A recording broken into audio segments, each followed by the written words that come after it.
Ginanon talaga. Uy, para akong anak mayaman.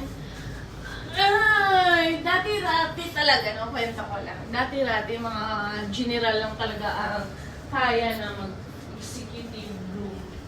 Kasi for me, parang very expensive, para sa akin, very social, issue. Kaya pag ako ngayon naka-executive, parang feeling ko, issue na rin ako.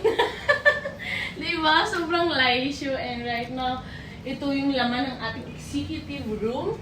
O yan, may mesa sila. And then may sofa, executive sofa. And yan yung mga chairs nila. Anong tawag dito? Heater. Oh, may water pa malamig. O, diba? Martian Hotel. And ito yung bali, parlor nila. And then